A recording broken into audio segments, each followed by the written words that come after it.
Baik, selamat siang. Di pertemuan kali ini kita akan melanjutkan kuliah sistem operasi.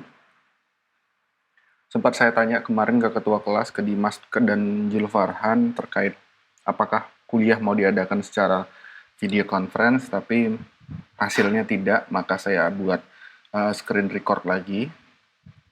Tujuan saya bertanya demikian sebenarnya menghindarkan beberapa asumsi bahwa wah enak dong dosennya buat video untuk dua kelas, cukup sekali buat video dan kerjanya jauh lebih ringan selama work from home gitu. Karena saya mendengar uh, hal-hal tersebut dari dosen-dosen lain, dari kelas lain, dan saya berharap tidak ada seperti itu ya, karena uh, memang solusinya terbatas di masa saat ini. Oke, kita langsung ke materi aja. Kita sudah kemarin membahas poin 11, dan kita akan lanjutkan ke I/O systems dan file system. Mungkin akan saya gabung beberapa materi ini dari 12 sampai 15. Dan minggu depan pertemuan terakhir kita akan bahas security dan protection. Kenapa? Karena menurut saya bagian file system terkait erat dengan input-output dan cukup relevan. Topiknya juga tidak begitu banyak. Lebih banyak sebenarnya additional atau supplementary course-nya, materi-materi tambahan. Yang mana sebenarnya kalian menguasai materi dasarnya aja sudah syukur banget kalau bisa gitu. Nah ini saya download beberapa. Ini ada di websitenya ini codex.cs.yale.edu. Saya selalu mendownload slide dari situ. Oke, kita masuk ke slide 12 yaitu input-output systems. Input-output systems ini overview-nya atau beberapa yang dibahas terkait input-output hardware, application interface-nya seperti apa, kernel, transforming, streams, dan performance. Gitu. Mungkin kita akan bahas lebih banyak di hardware dan interface. Oke. Kalau kalian tahu motherboard, sebenarnya setiap komponen yang terhubung ke motherboard itu sebenarnya tersambung dalam sebuah bus system. Bus, BUS. Bus itu jalur. Jadi misalnya di PCIe bus, saya sudah bahas bentuk PCIe kemarin. Bentuknya adalah seperti ini. Ada di laptop, ada di motherboard komputer PC. PCIe bus biasanya tersambung ke monitor dan beberapa controller lain gitu ya. Nah, di sini structure ini kita bisa lihat sebuah monitor terhubung ke graphic controller. Graphic controller itu seperti graphic card. Kalau di pasaran itu graphic card ada dua yang umum. Ada yang keluarga Nvidia, pasti tahulah beberapa yang sering ngoprek komputer. Ada juga yang AMD. Mana yang lebih bagus? Sama aja.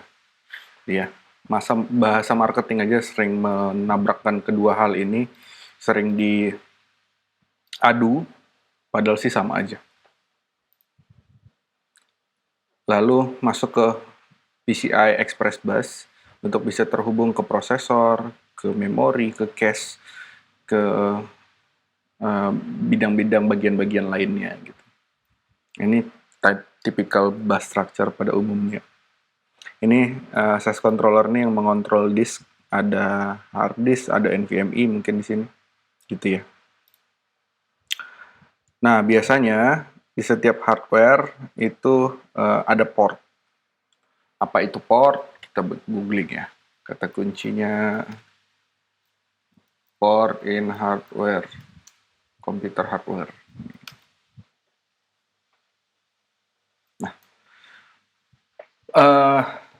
Gini, sering kasusnya gini. Kenapa di laptop-laptop terbaru itu colokan USB-nya sedikit gitu. Apakah padahal bisa diperbanyak dengan USB hub atau USB switch gitu. Kenapa colokannya cuma satu atau dua gitu?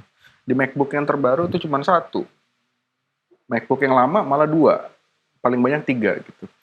Nah, apakah komputer tersebut terbatas dalam segi input output? Sebenarnya enggak. Mungkin secara interface memang terbatas di colokannya dua, tapi secara port banyak gitu. Port berbeda dengan colokan fisik berbeda dengan colokan yang ada di logical, secara logical gitu. Itu yang kita sebut dengan port gitu. Kalau kita lihat biasanya port kalian bisa lihat kalau di Windows itu di ini device manager.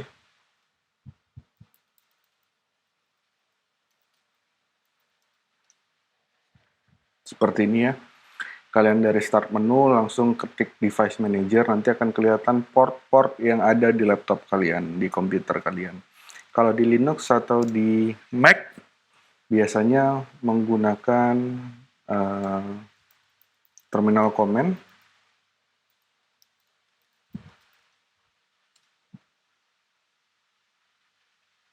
Seperti ini contohnya.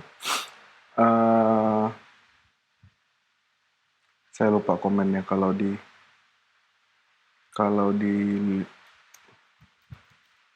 Mac.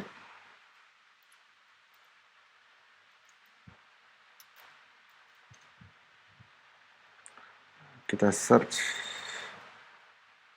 how to show connected device on Mac terminal.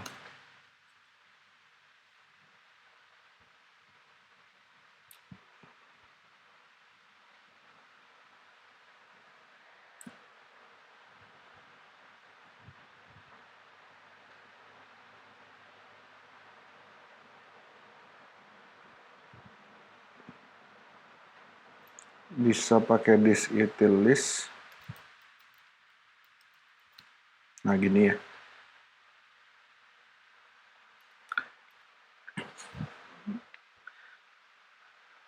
Atau bisa pakai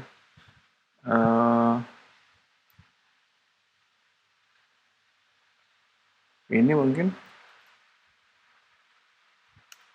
nggak bisa ya, itu hanya di Linux ya, kira-kira gitu. Jadi kelihatan mounting device-nya itu ada disk 0, disk 1 seperti itu. Jadi portnya bisa jadi cuma 2, tapi sebenarnya dia mampu mendukung banyak logical port gitu ya. Secara fisikal mungkin sedikit. Nah, ini adalah beberapa port location di sebuah PC. Ini ditulis dalam heksadesimal. Kenapa ada F? Ya karena heksa gitu. Jadi angkanya cuma sampai 8, lalu 9-nya itu A, 10-nya B, 11-nya C, dan seterusnya gitu. Kita udah belajar heksadesimal di OAK. Jadi kalau misalnya device-nya apa? Device-nya serial port atau graphic controller gitu ya. Graphic adapter atau VGA atau GPU, dia akan connect ke antara range 3D0 sampai 3DF. Itu. Nah, ada lagi yang namanya pooling. Biasanya ada USB pooling. Kita coba googling. Karena Google adalah guru yang terbaik katanya. What is USB pooling?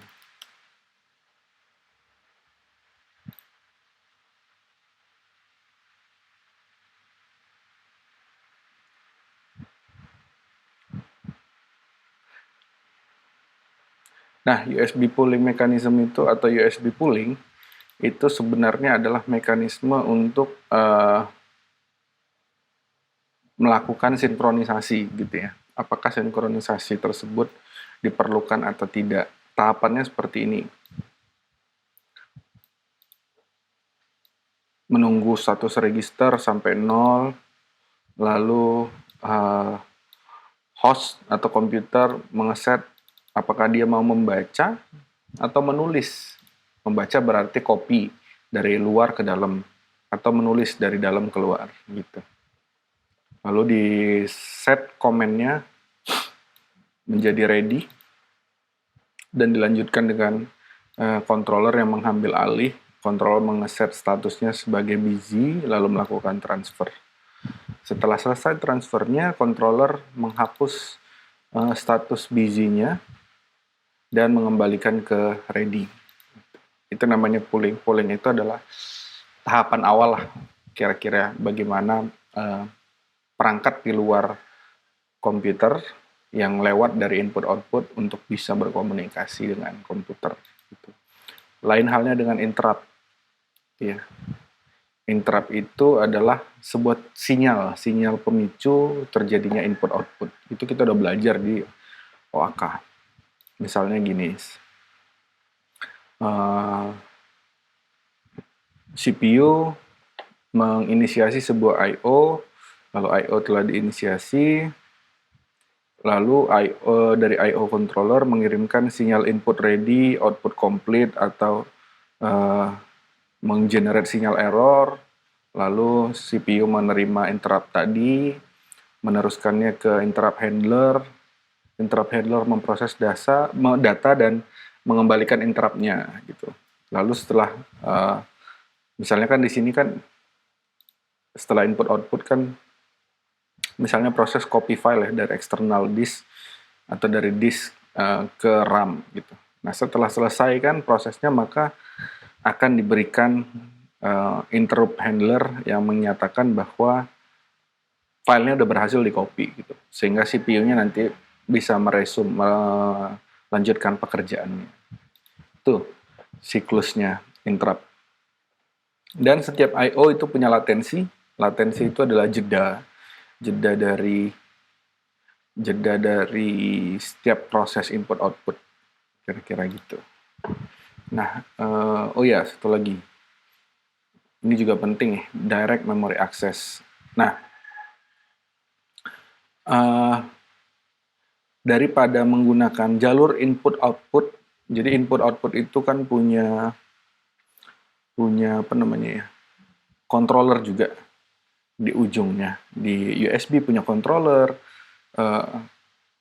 SATA juga punya controller. Direct memory access ini adalah metode supaya dia nggak melewati controller itu gitu. Jadi langsung bypass ke memori, namanya juga direct memory access, langsung mengakses memori. Diizinkan langsung mengakses memori. Tujuannya apa? Supaya lebih cepat. Supaya bisa mentransfer data directly dari I/O ke memori. Gitu. Langsung, tanpa controller. Siapa yang sering menggunakan ini? Biasanya GPU, lalu seperti misalnya audio interface yang berhubungan dengan pengolahan audio, itu bisa langsung mengakses memori. Kalau di Google, kita compare ke Google. Sebenarnya Google ini lengkap banget. Kalian bisa tanya apapun dia, dan dia mau menjawab. Kadang, tapi rada ngaco juga sih jawabannya. Direct memory access.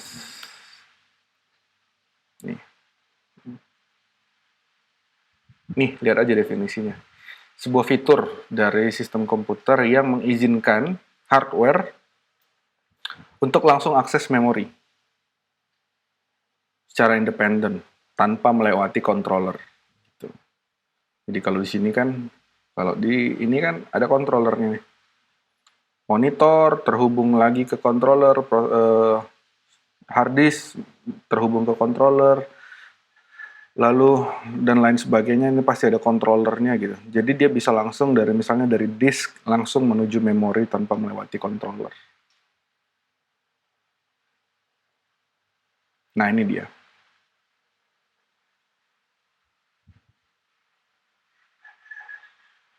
Tahapannya ini. Pertama, si driver itu pengendali dari setiap device input output, diberitahu dia bahwa ada data yang mau ditransfer, mau dikirim atau mau di-read gitu. Lalu device driver nanti yang memberitahu ke controller bahwa transfer C bytes itu dilakukan ke alamat X. Tahap ketiga, si drive controller langsung menginisiasi direct memory access transfer. Dan ini berlangsung tanpa difilter oleh controller. Jadi controller cuma memberi inisiasi dan sinyalnya aja. Gitu.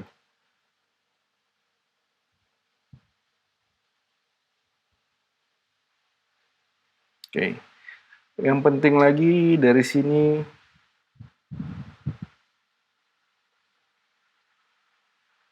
nah, interface.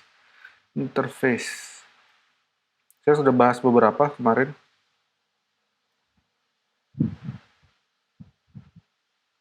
Interface dalam input-output dan kecepatannya. Ini saya nggak tahu update tahun berapa. Sepertinya sih buku ini diterbitkan tahun 2018. Dan bisa jadi sekarang tidak relevan. Nah, USB 3.0 ada di sini. Di sekitar 600 Mbps atau 0,6 GB per second. USB 3.1 ada di sini hampir 2 kali lipatnya. Thunderbolt 1 di sini, Thunderbolt-nya Mac. Kalau rata-rata sekarang kalian beli flash drive, beli hard disk itu 3.0 lah setidaknya pasti ini.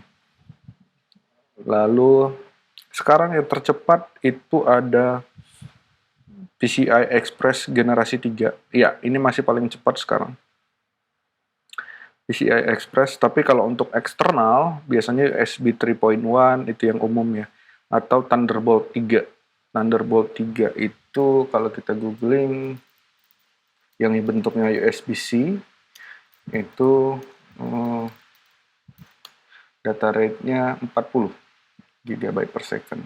Oh, malah lebih cepat ya dari ini ya. Ini hanya 16 GB. B-nya gede, jangan ketipu. B-nya gede, sementara ini B-nya kecil. Jadi untuk mengkonversikan dari B kecil ke B gede dibagi 8. Tinggal bagi aja, 40 bagi 8. 5. Jadi sekitar 5 dia. Dia ada di sini. Ada di sini. Yang saya bilang tadi, yang Thunderbolt 3 USB-C. Ya bentuknya sama kayak USB-C sih.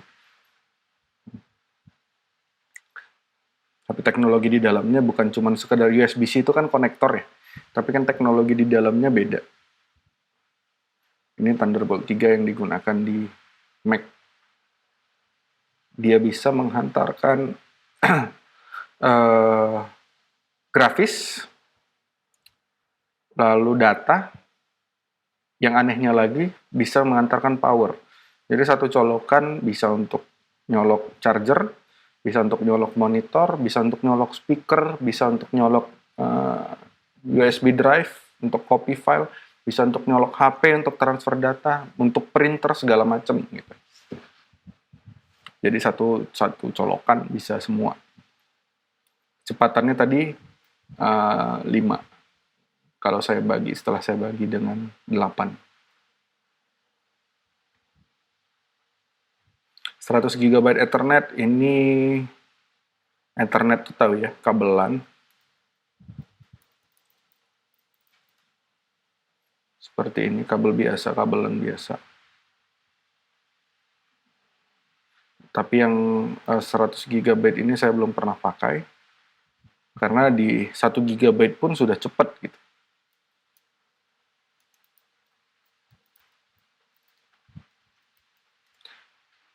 Ketika kabelnya secara keseluruhan kita sebut sebagai Ethernet cable, jangan lupa bahwa ujungnya doang ini kita sebut sebagai konektor RJ45 gitu. Jangan kabelan, tapi kabel Ethernet lebih tepat.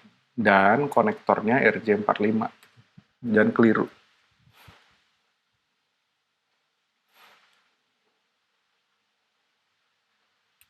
Ada 3 istilah di kernel input-output subsystem.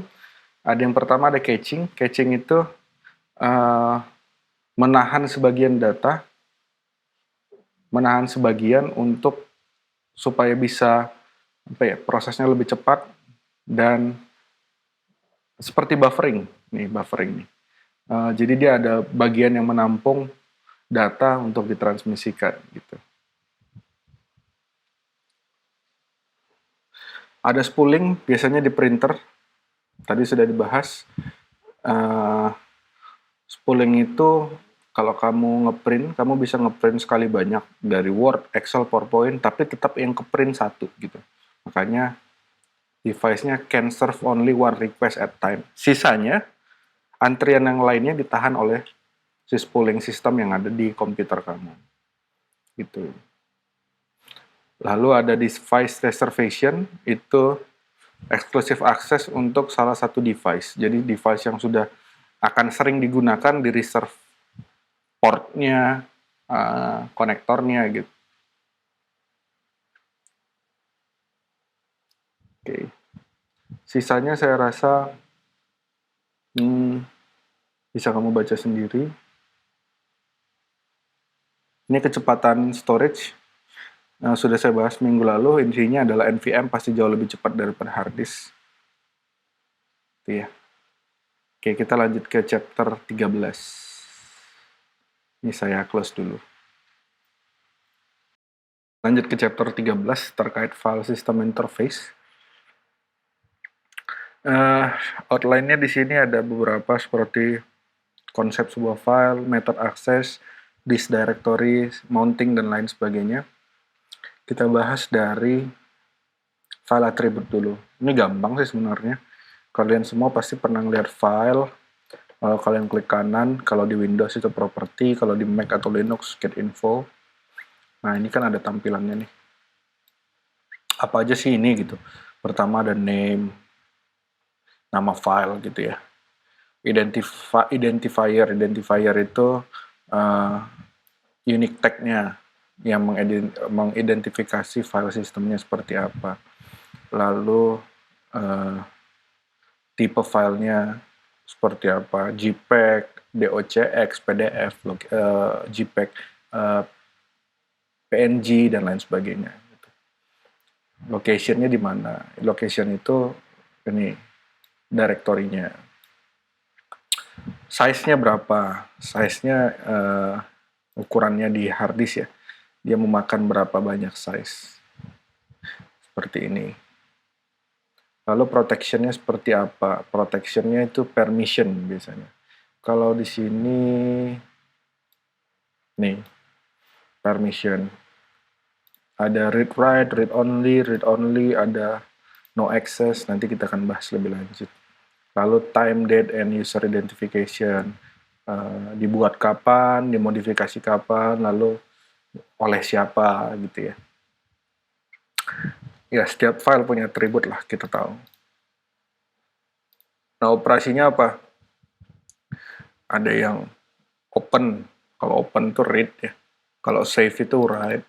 Kalau create itu berarti make new file. Delete ya, kalian tahu lah. Reposition within file itu berarti search ya. Lalu open directory structure, ada lagi close directory structure, ini biasa dioperasi di terminal gitu ya. Nah, truncate ini apa? Saya lupa. What is truncate? Oh ya, trim. Trim itu memotong. Bisa biasanya apa ya? Video sih. Kalau ada video 1 menit bisa ditruncate jadi 30 detik pertama atau 30 detik terakhir gitu. Kalau ada video 1 menit misalnya, bisa di-cut, bisa ditruncate 30 detik pertama atau di 30 detik terakhir gitu. Biasanya di database ini.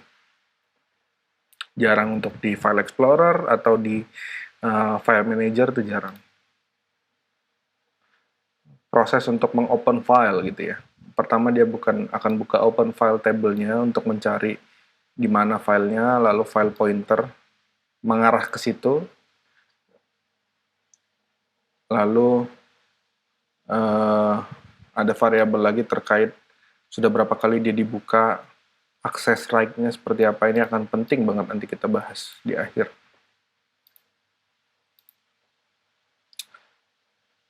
Ini ada yang file yang di log. Nanti aja deh di akhir kita bahas. Ini contoh di Java API kalau mau nge-log file. Nggak usah kita bahas. Oke, file tipe ini kayaknya nggak perlu saya bahas. Kalian pasti tahu. Kalau di Windows, executable to exe.bin. Lalu kalau source code biasanya .c, .cpp, .java, .html, dan lain sebagainya. Lalu kalau teks itu ada .txt, .doc, sama lah ya, teks sama word processor hampir mirip. Ada docx, rtf, ada teks. Lalu untuk gambar ada JPEG, PNG, GIF, dan lain sebagainya. Arsip ada .zip, .tar, .rar, .7z. Multimedia itu ada MPEG, MP4, MP3, WAV. Itu ya. Sebagian besar kalian pasti sudah tahu.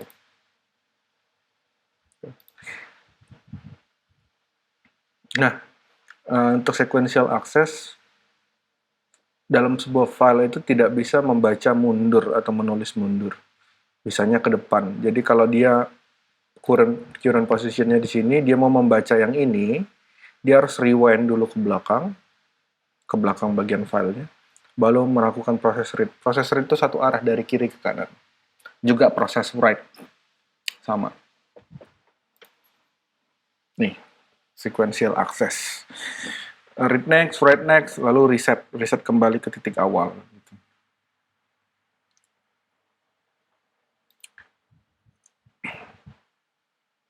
Oke, apalagi yang penting ya. Oke, directory structure. Nih, ini yang penting. Directory atau folder ya, kalau kita biasa bilangnya folder, tapi kalau dalam aslinya dia directory. Misalnya ada dalam sebuah file, ada sebuah directory, susunannya itu seperti ini. Untuk organisasi file sistemnya. Nah, file system itu juga ada beberapa. Di sini ada contohnya nggak ya? Kita googling aja.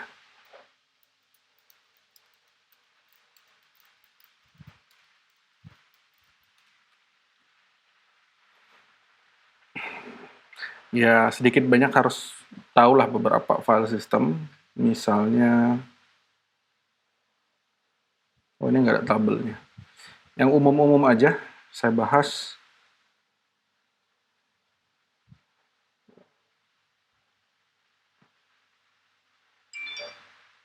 Nah ini, file allocation table, FAT. Itu, ini ada penjelasannya. Standar sih untuk semua komputer bisa membukanya. Biasanya flash disk atau flash drive pakai ini.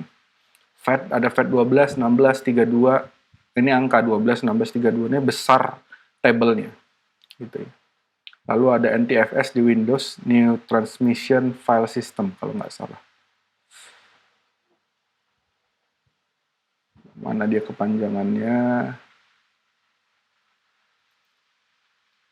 NTFS. New Technology File System. Ya, itu untuk di Windows. Lalu HFS Plus ini di HPFS itu di Mac. Ini yang dulu, HFS itu yang dulu, Hierarchical File System, yang sekarang itu APFS, Apple File System namanya. Lalu ada UFS di Unix, tapi kalau Linux, kalau Ubuntu sendiri biasanya pakainya extension 2, extended 2, extended 3, extended 4. Gitu ya. Lalu yang umum lagi,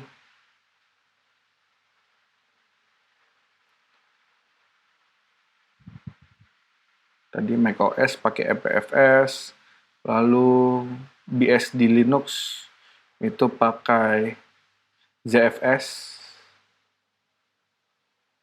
untuk biasanya server nih. Lalu NTFS, exFAT, itu sih yang umum. Mungkin itu aja.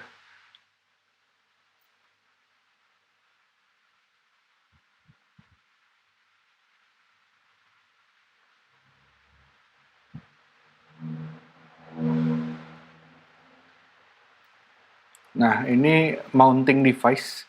Eh, Mana mountnya ya? Mount itu adalah ketika kamu menghubungkan sebuah device, ya biasanya otomatis termount, otomatis tergabung dalam struktur file sistemnya.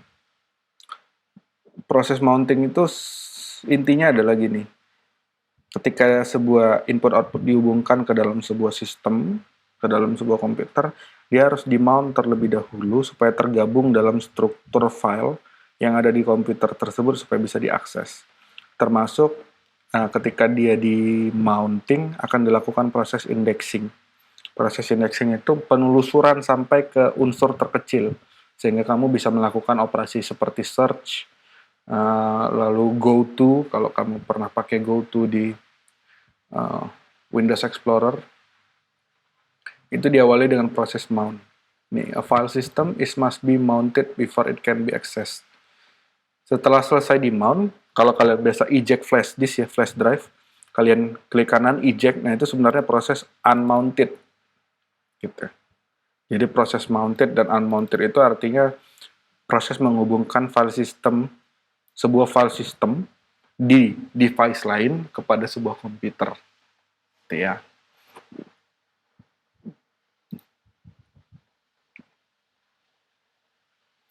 File sharing.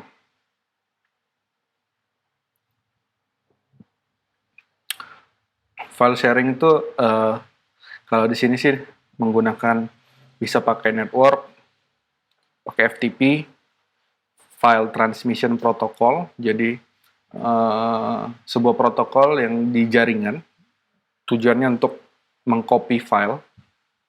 Kalian bisa lihat aplikasinya, bisa pakai FileZilla untuk FTP. Ada juga file sharing itu P2P, ada nggak di sini ya? P2P, saya ketik di Google deh. Oops, sorry. P2P. Bukan P2P lending, P2P file transfer. Nih.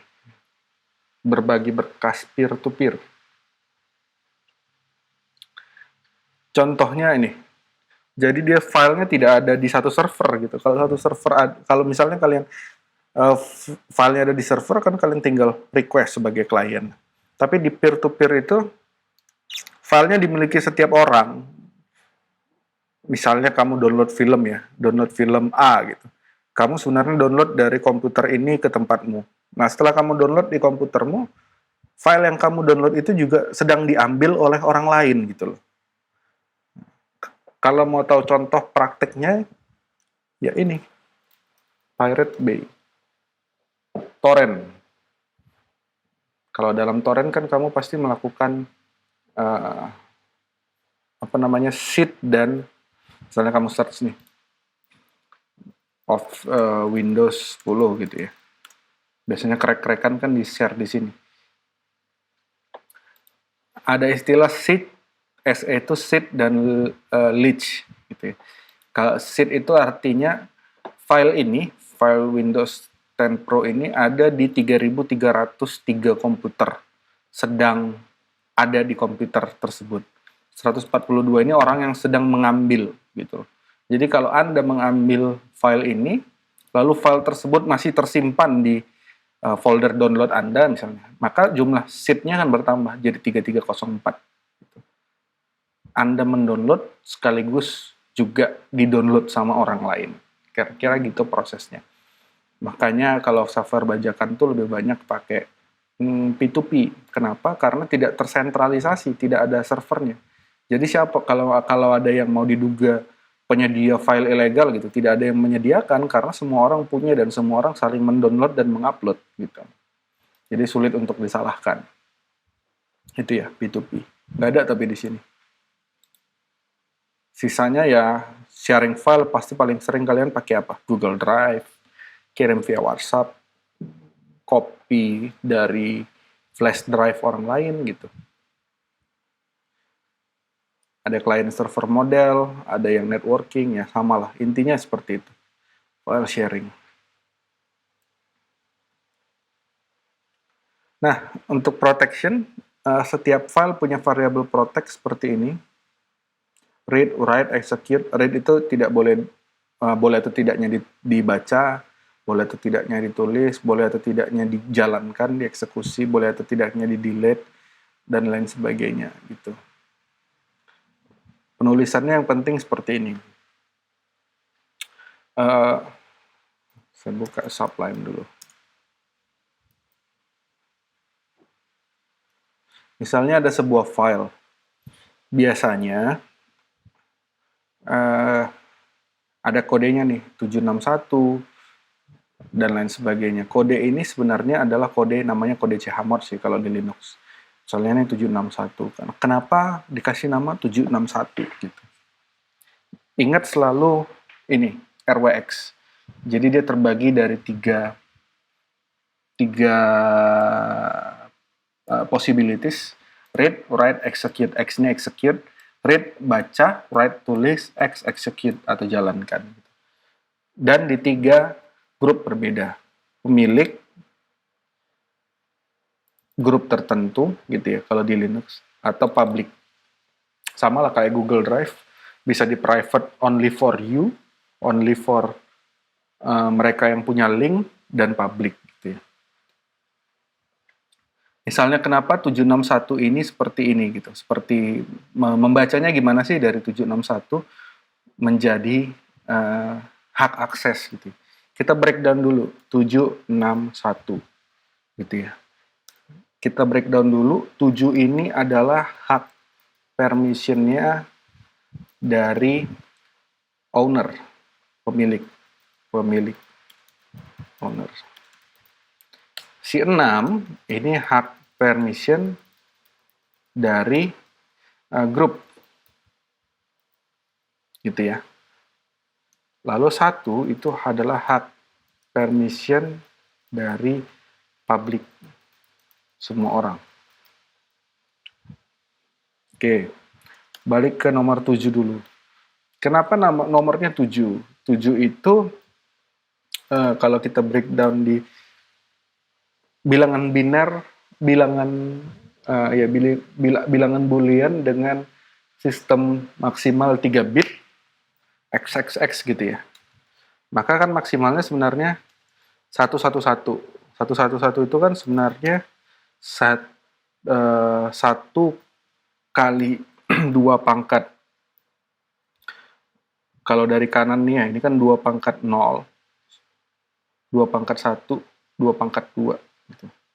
Jadi kan sebenarnya kalau dari kanan ini kan 2 pangkat 0 nilainya 1 ditambah 2 pangkat 1 nilainya 2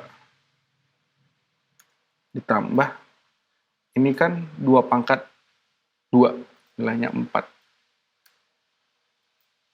sehingga nilainya sama dengan 7 gitu loh. Contohnya saya ambil misalnya 6 ya, 6. Maka 6 itu kan kalau kita konversikan ke bilangan biner, maka dia kan 4 tambah 2 ya, berarti 1, 1, 0. Kenapa? Karena ini 0, yang ini kan 4 ya nilainya. 4 ditambah 2 ditambah 0 sama dengan 6. Nah, kalau kalian masih bingung konversi-konversi ginian, matdisknya dipertanyakan berarti. Misalnya, ada lagi 1 yang ini. 1 itu kan berarti 0, 0, 1. 0 ditambah 0 tambah 1. Gitu. Apa maksudnya dari ini? Kita breakdown dulu dari 7 ini sama dengan 1, 1, 1. Yang artinya RWX. 1 untuk R, 1 untuk W, 1 untuk X. Artinya lagi adalah, ini kan yang pertama ya, owner ya. Pemilik boleh read, boleh write, dan execute. Gitu. Itu untuk 7. Lalu untuk yang 6. 6-nya kan sama dengan 110 di sini ya. Artinya adalah formatnya tetap sama. Format ini adalah RWX ya. Artinya adalah satu, nggak usah saya tulis lagi ya, ini satu untuk R-nya. Artinya adalah grup boleh read dan write, tapi tak boleh execute. Karena execute-nya 0. Sini kan. Dan yang terakhir 1. Satunya itu public. Saya breakdown dulu. Ini untuk owner. Oh, udah saya tulis ya di sini ya. Oke, nggak usah lagi. Ini 0, 0, 1. Artinya adalah public tidak boleh read dan write, tapi boleh execute. Gitu. Penjelasan dari ini.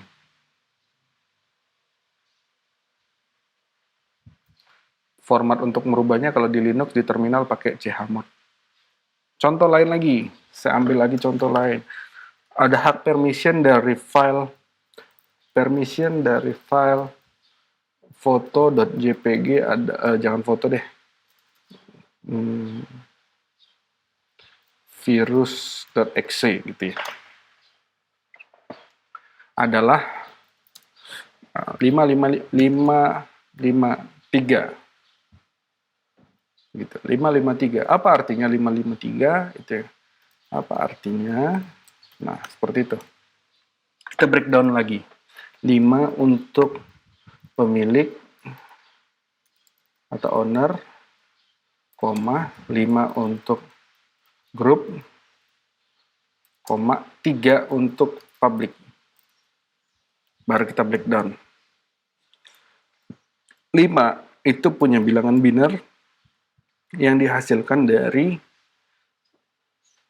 kalau kita konversi ke, maksudnya 5 desimal, kalau kita konversi ke biner, itu adalah 4 ditambah 1. Berarti, gini dulu, 4 tambah 1. Atau 4 tambah 0 tambah 1. Ini kan 1, ini kan 2, ini kan 4 gitu ya. Maka binernya adalah 1, 0, 1 gitu ya. 1 yang pertama ini adalah nilainya 4, yang ini 2, 2 kali 0, yang ini 1, 1 kali 1, 5. Oke. Dan selanjutnya untuk 5 udah, yang 3. 3 itu bisa kita dapat dari 2 ditambah 1. Sehingga hasilnya adalah 0, 1, 1. Gitu. Setelah ini kita simpulkan, ingat bahwa formatnya adalah RWX. Ya kan? Maka 5 sama dengan 101, yang artinya pemilik owner boleh melakukan read dan execute, tapi tak boleh write. 5 yang sama untuk grup. Grup boleh melakukan read dan execute, tapi tidak boleh write. Dan yang terakhir adalah 3. 3 itu 0, 1, 1. Public boleh melakukan execute, write dan execute, tapi tak boleh read.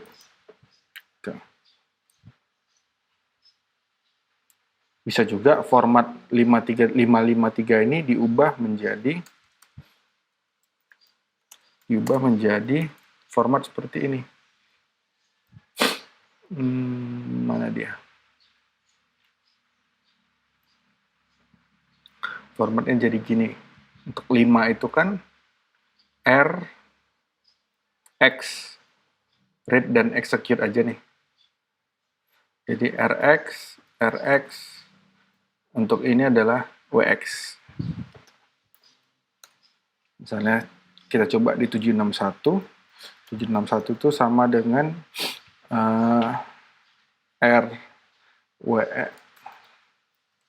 RWX, RWX. Gitu ya. Silakan dipelajari dulu dan dipahami.